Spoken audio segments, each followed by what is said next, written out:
Bonjour à tous et bienvenue, nous sommes le lundi 16 avril, j'espère que vous avez tous passé un excellent week-end, il est 14h30 et c'est l'heure de Bonjour CFD Crypto-Monnaie. Je vous invite tout d'abord à consulter les avertissements liés au risque et je vous salue en même temps. Bonjour Edouard, bonjour Gérard.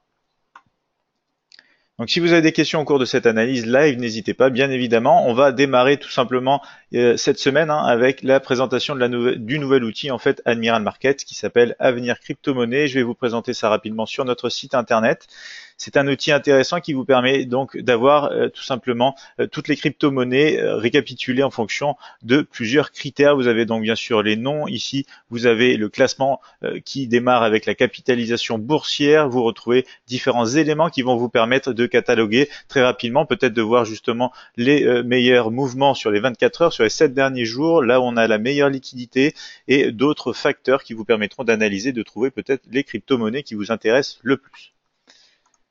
Donc on va maintenant passer comme d'habitude à l'actualité des crypto-monnaies. On démarre en Inde avec la plateforme d'échange de crypto-monnaies indienne CoinSecure qui a été victime d'un vol de près de 3 millions de dollars en Bitcoin. La société va tout mettre en œuvre bien sûr pour tenter de récupérer les Bitcoins volés et a également déclaré qu'elle rembourserait ses clients.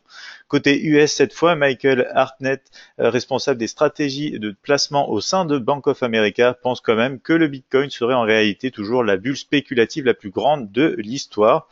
Et au même moment, on a le milliardaire Tim Draper qui reste, lui, très optimiste à propos de la crypto-monnaie Bitcoin et estime qu'elle pourrait atteindre les 250 000 dollars d'ici 2022. Donc vous voyez des opinions différentes, bien sûr. On a aussi du côté du Japon 3,5 millions de traders crypto-monnaies et c'est des données donc révélées par la FSA, la Financial Service Agency, qui a enquêté sur les plateformes d'échange de devises numériques du pays pour s'assurer tout simplement qu'elles respectaient la réglementation en vigueur. L'intérêt pour les crypto-monnaies est tel que les paiements en Bitcoin devraient être bientôt acceptés dans 74 enseignes dès l'Institut de beauté Shonan Beauty Clinic compte au Japon. En Europe et à Malte, on va finir donc les actualités de cette semaine avec la fiscalité très avantageuse donc qu'on retrouve à Malte dans le cadre réglementaire et très hospitalier pour les crypto-monnaies. Donc l'île serait en train de devenir tout simplement le repère en Europe pour les crypto-actifs.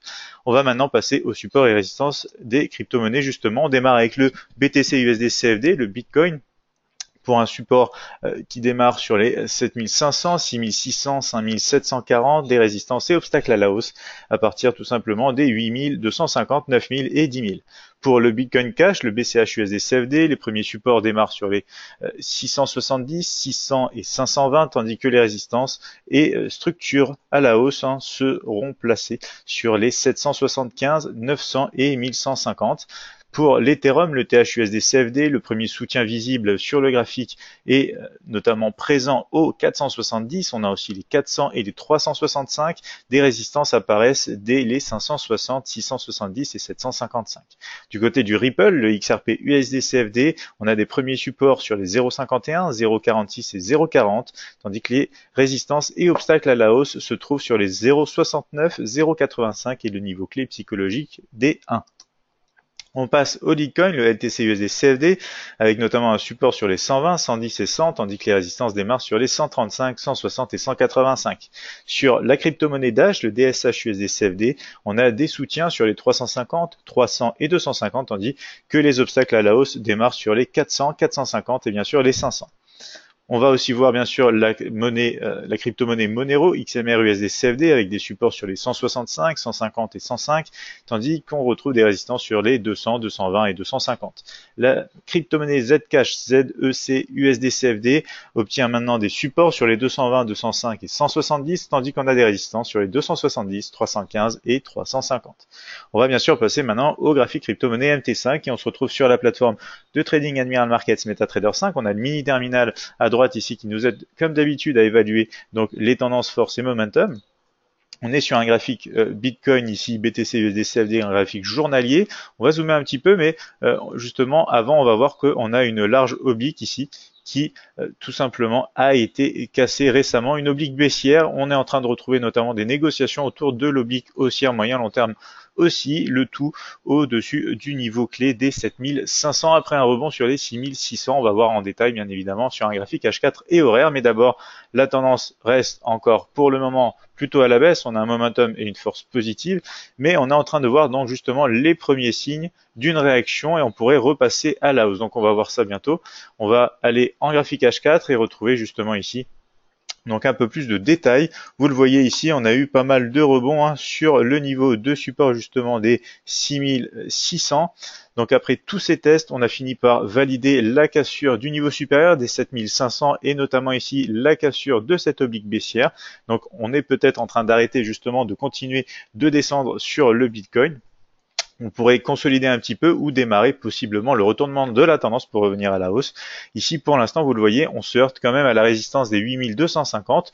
Résistance pour laquelle, pour l'instant, on a un rejet. Donc, c'est une première étape. Après, donc, la cassure de la poursuite à la baisse, on a cassé pour entamer une correction, peut-être consolidation et même peut-être départ à la hausse. Donc, pour l'instant, c'est normal qu'on se heurte directement au premier niveau de résistance. On va peut-être consolider un petit peu avant de pouvoir repartir à la hausse. Ici, on a déjà un graphique H4 haussier, momentum et force positive.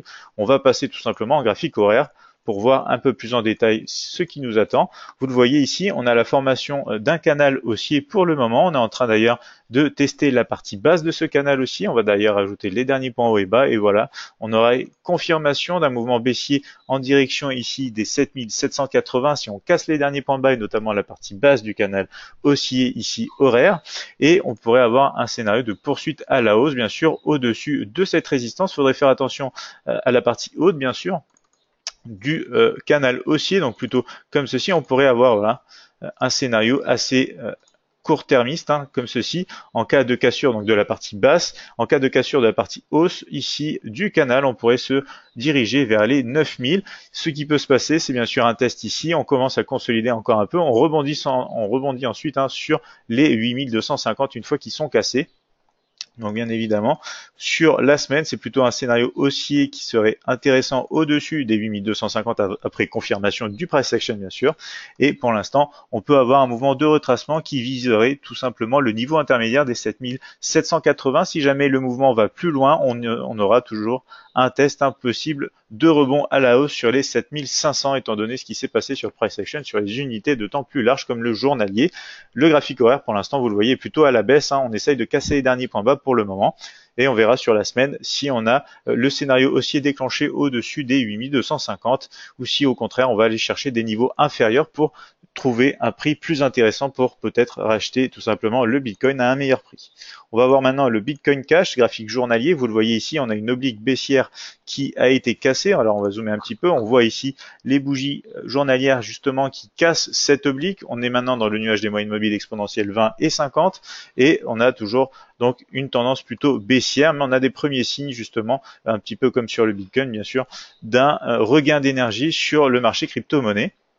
On va passer d'un graphique donc journalier plutôt baissier avec momentum et force positive à un graphique H4 déjà à la hausse, momentum et force aussi positive.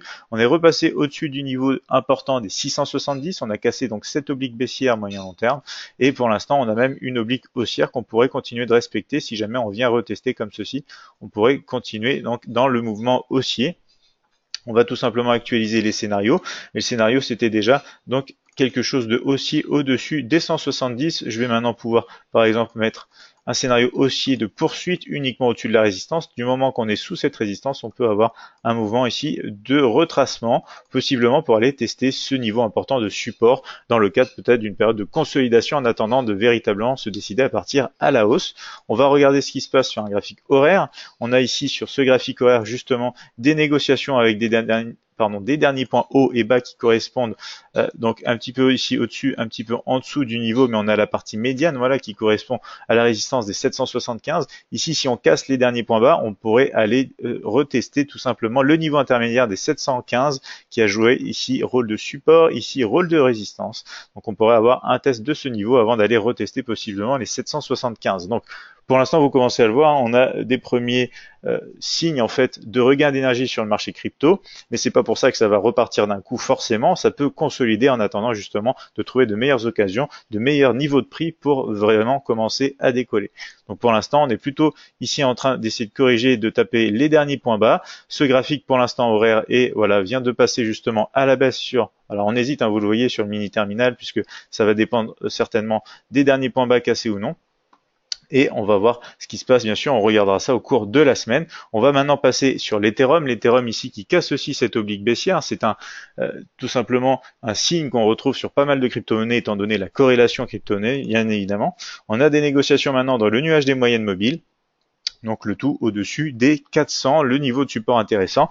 La tendance de fond reste quand même à la baisse bien sûr pour le moment. On est toujours sous la moyenne mobile exponentielle 50. On a un momentum et une force positive en graphique journalier. Graphique horaire, on retrouve ici donc plutôt une tendance haussière suite justement aux multiples tests de la zone de support ici, donc compris entre les 365 et les 400. On a fini par casser donc cette oblique et notamment les 470 et maintenant on essaye de revenir un petit peu et possiblement de chercher la moyenne mobile exponentielle 20 ici en bleu pour possiblement rebondir. On va tout simplement voir ce qui se passe, mais en attendant ici le scénario du coup de cassure peut être prolongé en direction de la résistance.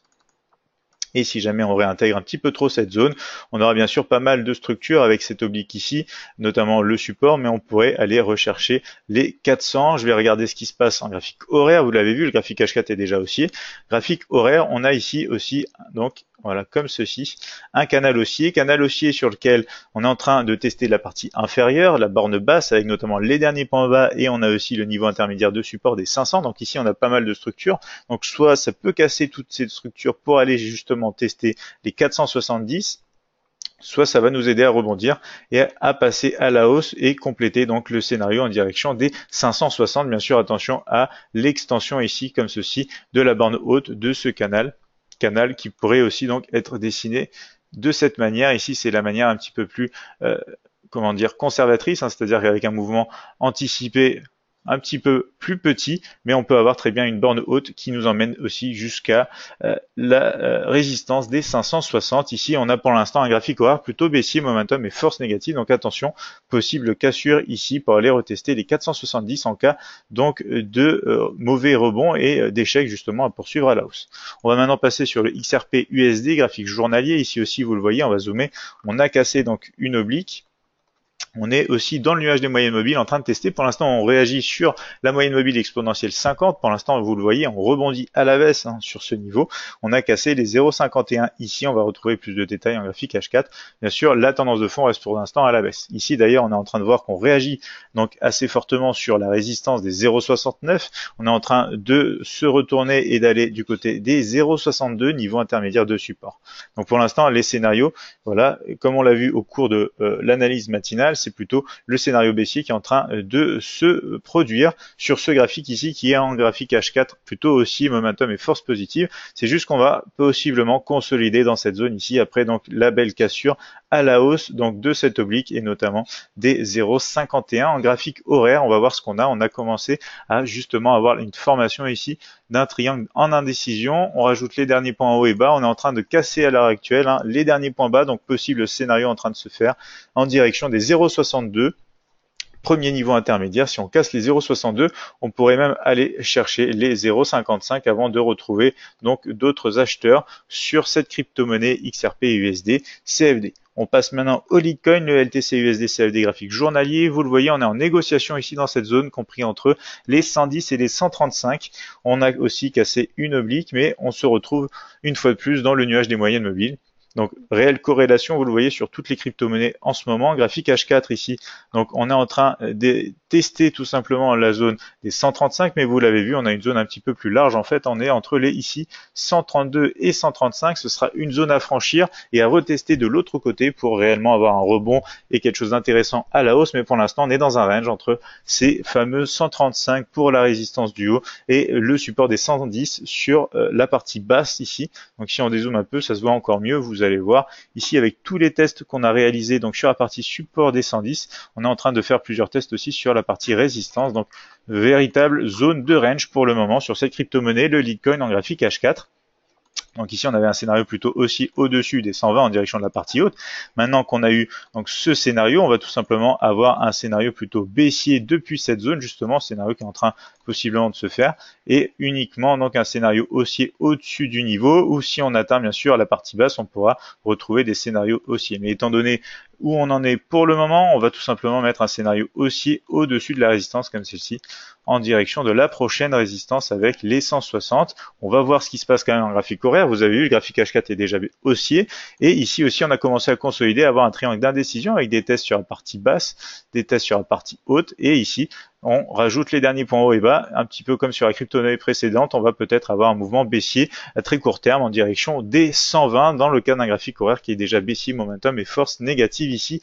Donc à l'heure actuelle, vous avez vu, on a des signes qui commencent à être intéressants sur les crypto-monnaies, mais on n'a pas le départ encore qui a été lancé. On a pour l'instant une consolidation qui est en train de se faire sur pas mal de crypto-monnaies. On retrouve ici donc le Dash, DSH, USD, CFD, aussi en cassure de l'oblique dans le nuage des moyennes mobiles à l'heure actuelle et rejet, on va voir de certains niveaux au-dessus quand même du support des 300. Le contexte reste baissier sur le long terme.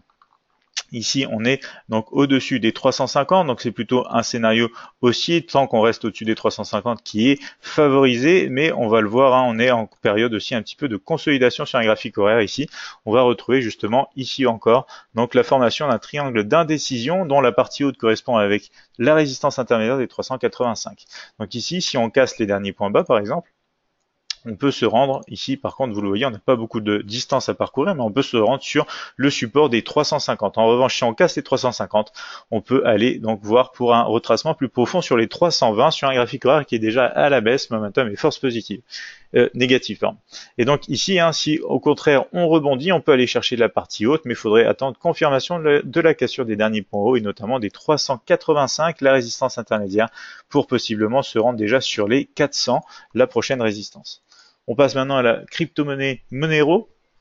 Ici, on retrouve aussi donc une situation en range, hein, entre la borne haute avec les 200 en résistance et la borne basse, les 165 en support, et la cassure de cet oblique qui représente et qui matérialise quand même un premier signe intéressant, mais non suffisant. Vous allez le voir, on s'arrête d'ailleurs sur la résistance des 200. Le contexte de fond est toujours à la baisse. Ici, on est en train de renégocier donc sous les 200 justement. On se dirige vers les 180 dans ce nuage des moyennes mobiles exponentielles. Ce graphique H4 est pour l'instant toujours haussier, étant donné donc la nature du mouvement comme ceci, momentum négatif et force positive. Sur un graphique horaire, on va voir ce qu'on a. On a aussi ici potentiellement la cassure à la baisse, hein, des derniers points bas. Et de cette formation, encore une fois, de triangle d'indécision, d'un triangle d'indécision avec la partie basse qui a été testée, la partie haute qui a été testée 2 fois. Donc soit on rebondit ici comme ceci, on consolide encore un peu, on finit par casser à la hausse au-dessus des 200, résistance majeure, soit on casse à l'heure actuelle les derniers points bas et on peut se diriger donc sur les 180. Donc on va actualiser tout simplement le scénario ici avec nos flèches comme d'habitude.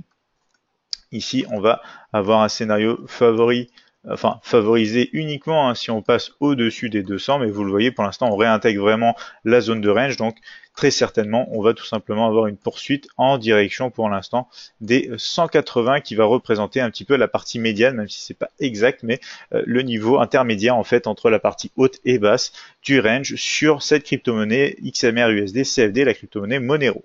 On passe enfin à la dernière crypto-monnaie, le ZEC USD CFD pour la crypto-monnaie Zcash. Ici encore, cassure donc d'une oblique sur un graphique journalier. On est repassé au-dessus d'un niveau de support important et on se retrouve ici encore où on se retrouve dans le nuage des moyennes mobiles exponentielles 20 et 50 comme l'ensemble quasiment des crypto-monnaies. Donc un contexte qui reste pour l'instant baissier, momentum et force quand même positif. Graphique H4, on est ici aussi en positif, momentum négatif et force aussi positive, hein, comme à peu près sur l'ensemble des crypto-monnaies. On a des scénarios ici qui vont être actualisés avec un scénario plutôt haussier du moment qu'on arrive à rester en fait au-dessus des 220, scénario baissier si on réintègre ici. Alors je vais aller chercher, voilà, la flèche. Si on réintègre un petit peu ici, véritablement, cette zone sous les 205. Ici, on peut être un petit peu dans une zone de range, même si on peut venir chercher ce niveau pour mieux rebondir. On va voir quand même qu'on s'est arrêté ici sur un niveau intermédiaire en graphique horaire, graphique HK, donc je vous l'avais dit plutôt haussier, mais ici vous le voyez, on s'est arrêté donc sur le niveau des 240, c'est un niveau de résistance intermédiaire sur cette crypto-monnaie Zcash. Pour l'instant, on hésite pas mal justement autour des 220. Si je mets les derniers points haut et bas, ça correspond. Donc si on a une cassure ici, rapidement, on peut aller chercher les 205, mais réel mouvement plutôt baissier si on réintègre concrètement sous les 205, parce que c'est un niveau majeur de structure. Ici, on pourrait attendre confirmation du côté de l'achat si on casse par exemple ce type d'oblique avec les derniers points hauts et confirmation au-dessus des 240 pour aller chercher les 270 dans le cadre d'une reprise à ce moment-là de la tendance de fond et généralement du coup de la tendance haussière sur les crypto-monnaies. Donc voici pour cette analyse hebdomadaire. Je vois qu'on n'a pas de questions dans le chat. Je vous invite bien sûr à vous abonner à la chaîne YouTube et à retrouver en fait plus d'informations sur notre site internet admiralmarkets.fr. Donc pour un nouvel épisode hebdomadaire crypto-monnaie, on peut se retrouver lundi prochain à 14h30. Mais chaque matin, je tiens à mentionner, on analyse aussi donc le Bitcoin et la crypto-monnaie du jour. Donc vous allez forcément retrouver ces analyses actualisées tous les matins au cours de cette semaine. Donc, je vous souhaite à tous, bien sûr, de passer une excellente semaine de trading sur crypto-monnaie CFD et je vous retrouve dès demain matin à 8h30.